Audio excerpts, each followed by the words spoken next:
Dave and Rebecca Brown, a couple married for 12 years, spent an hour and a half in their first court-ordered three-way consultation. Dave was only present because of his lawyer's insistence. Post-nuptial agreements were a relatively new phenomenon in the legal system, and Dave's lawyer wanted to make sure all the I's were dotted and crossed. The previous 90 minutes had been spent talking between the consultant and Rebecca, while Dave sat with his lips pursed, holding a notepad and pen. From time to time, he wrote something down in a notebook.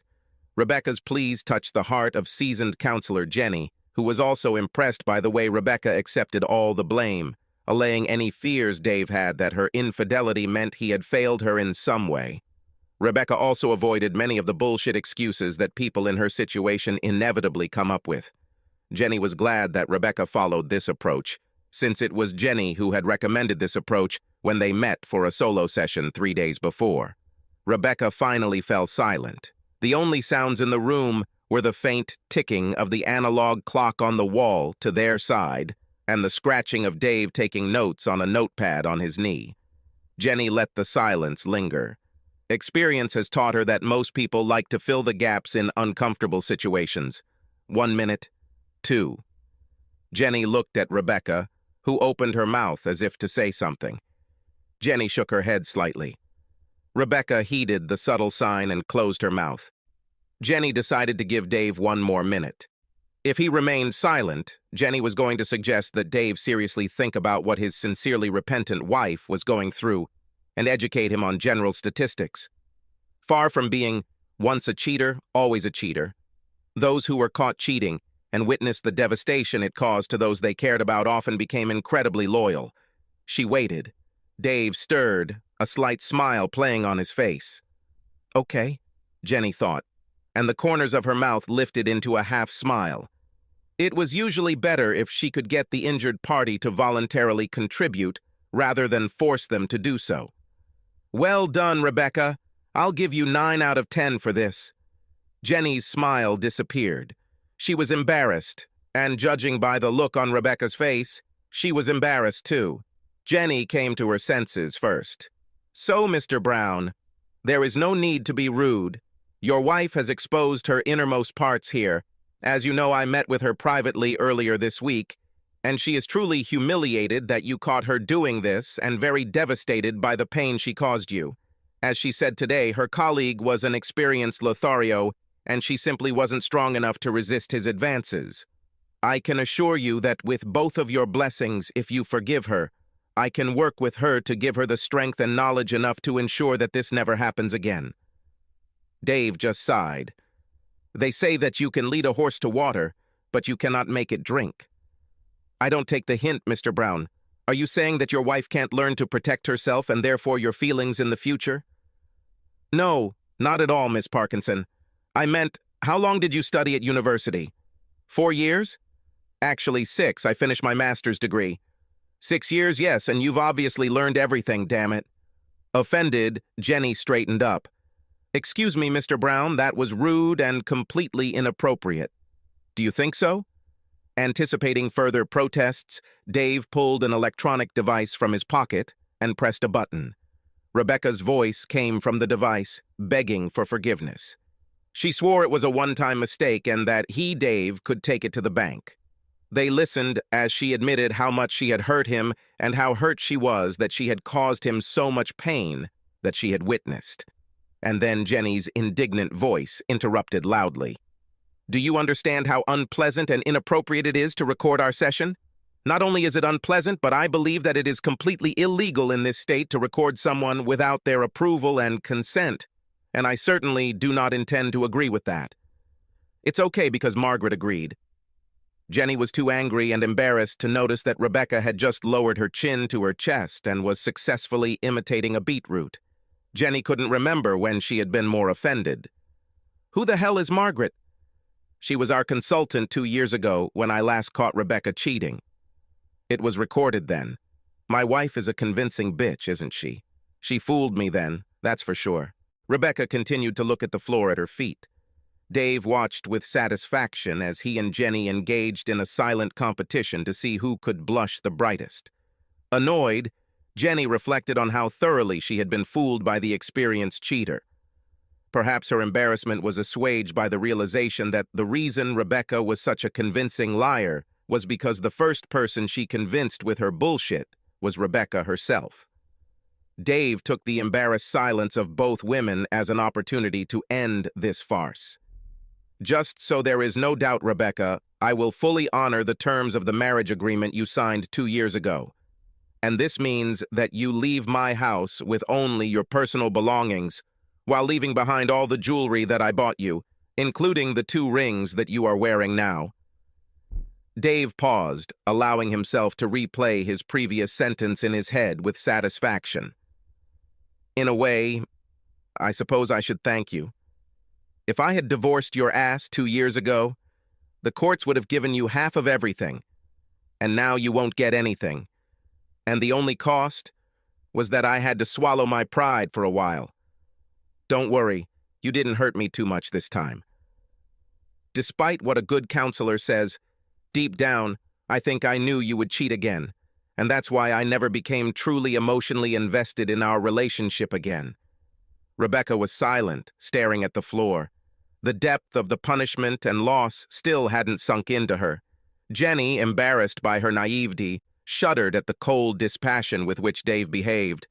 Obviously, he really was as emotionally unperturbed as he claimed, or maybe he was an even better actor than his wife. Neither woman said a word, and the offended husband continued, "Give me 24 hours and I'll put your shit in a box. I don't know where you'll go or what you'll do, but honestly, I don't care. The locks will be changed in an hour, so please don't embarrass us both by knocking on the door. If you try to mobilize your family and our friends against me, the video clips I have of you and your lover will mysteriously end up in everyone you know, and I do mean everyone. I'm sure at least some of them won't be so understanding when they hear you squealing as Clive pinned your ass on our damn marital bed." Dave paused to stop the rapid rise of his violent temper. After a dozen deep breaths, he regained full control. "Once the divorce is final, we can talk about your visit to Alice. Sign the divorce this week, and I'll be generous with the visit. Resist, and you'll only be able to kiss her goodbye." Jenny perked up her ears at these words. Rebecca's head jerked up, her eyes flashing with a mixture of fear and anger. Neither reaction escaped Jenny. Neither in their solo session nor in this joint session did Rebecca mention her daughter.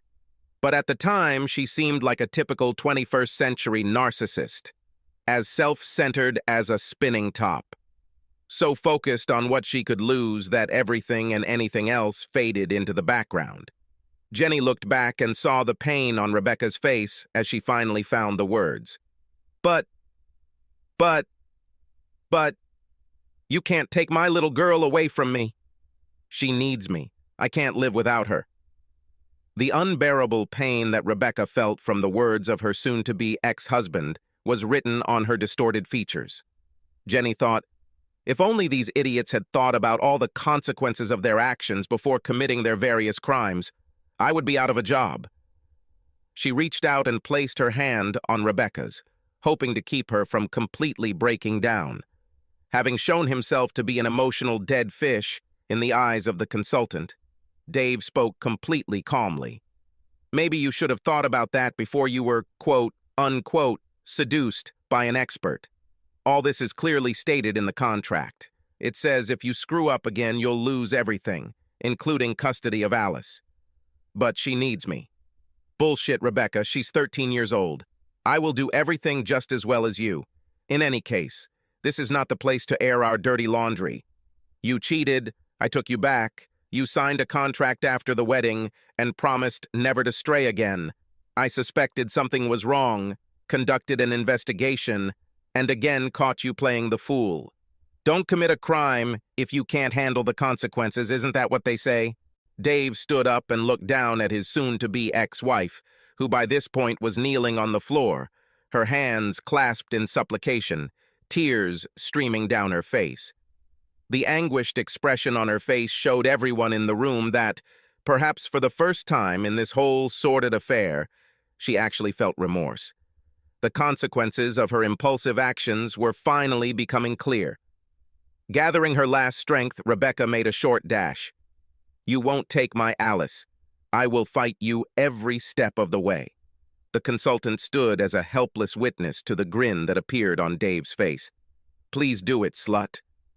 My lawyer told me that this was an ironclad agreement and that it would give me the excuse I needed to release my little videos. Try to show yourself in public after they come out, Rebecca. With these words, the offended husband left the room. Jenny looked at the devastated woman and sighed.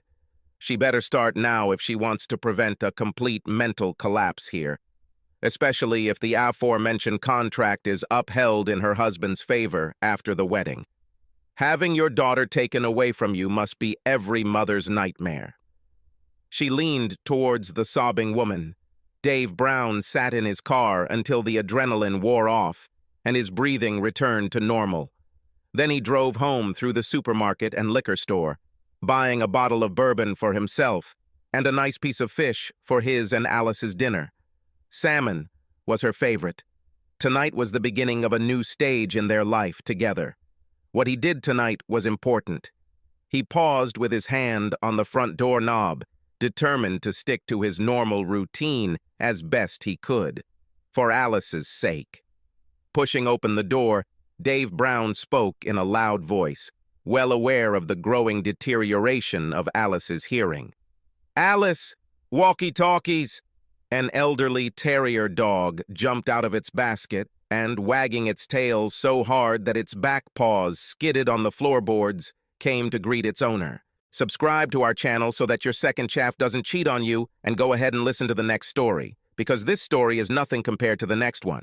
If you're under 18, don't even think about listening to the next one.